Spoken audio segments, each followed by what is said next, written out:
are welcome, the love of God to share. 'Cause all of us are welcome here.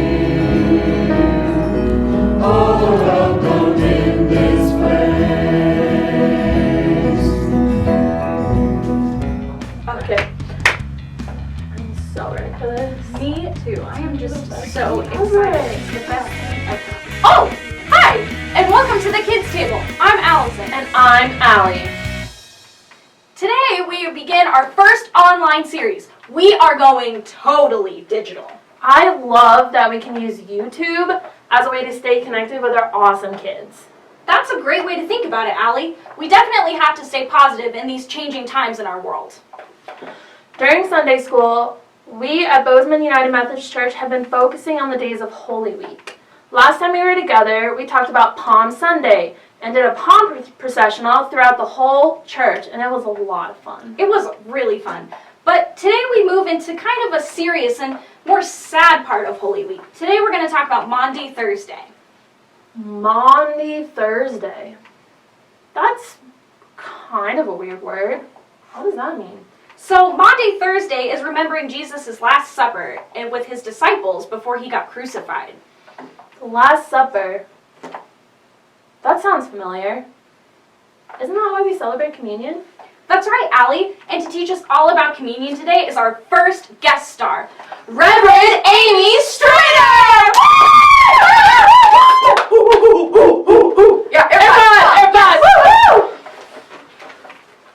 Hi, Pastor Amy, and welcome to the Kids Table. Oh, thank you so much for having me. It feels so special to be a part of the very first Kids Table. Well, we are so excited to have you. And Pastor Amy, we hear you know a lot about communion. So we were wondering if you could tell us about why you think it's important.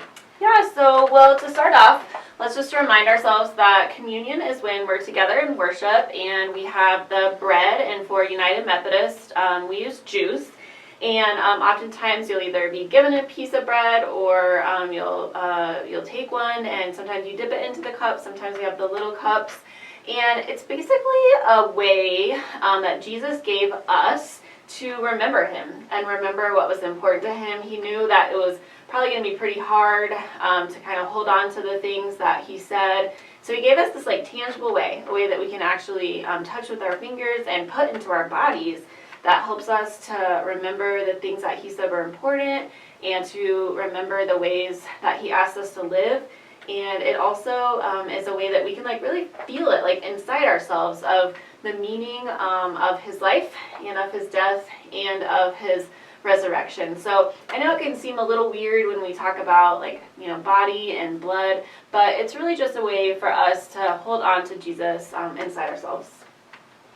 Wow, that's really cool, Amy. Thank you so much. I've learned a lot about communion.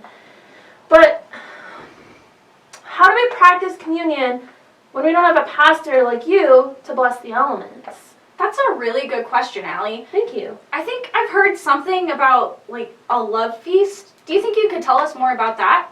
Yeah, so Love Feasts got started a while back for exactly the reason that you said, that there wasn't always a pastor that could be together when people were gathering around tables, just like we have here. And so they came up with a way that you could sometimes what we call like break bread together, to share a meal, just to be together with your community, whether it's your family or your friends, and just have a way to remember Christ and what he was about, even when you're not able to be in worship with everybody together, which is really perfect for right now and the things that are happening in our world. Definitely. Wow, thanks, Amy. I think it would be really fun if we all shared in a love feast right now. That's a great idea, but we don't have any supplies. Well, let's just go get some. Okay, let's go.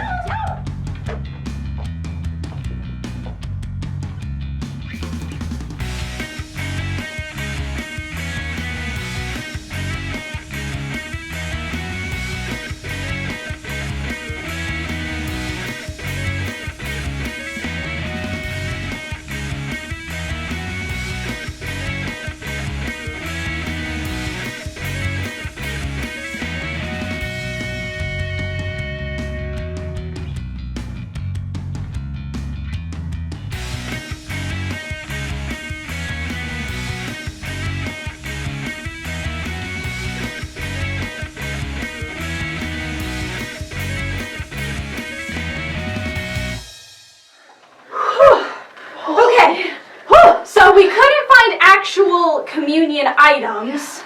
But we did find granola bars and milk. Do you think these are okay for a love feast, Pastor Amy? Yeah, totally. The love feast is more about the love that you're sharing between one another than it is about the actual items that you're using.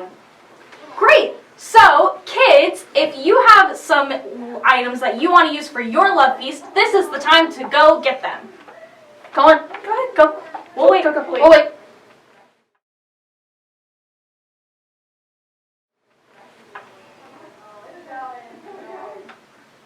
Do you think they're back? I don't know. Maybe? Scream a little longer. Oh, there they are. They're Thank you. So for our love feast, we are not going to be handing it to each other to be safe, but you can do that with your family if you want. We will be saying to each other, God loves you, and so do I. But you can say any kind thing to your family when you're doing your love feast. I'll sing God loves you, and so do I. Thank you, Amy. Allie, God loves you, and so do I. Aww.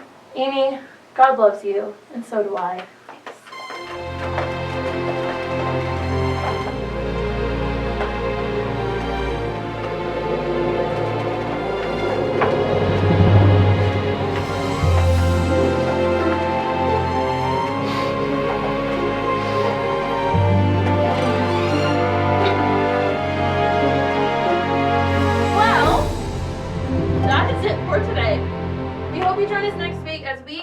Talking about Holy Week. We want to thank you all for tuning in, and be sure to like and subscribe to our channel, and also comment below if you were watching. From our table to yours, This is the Kids Table.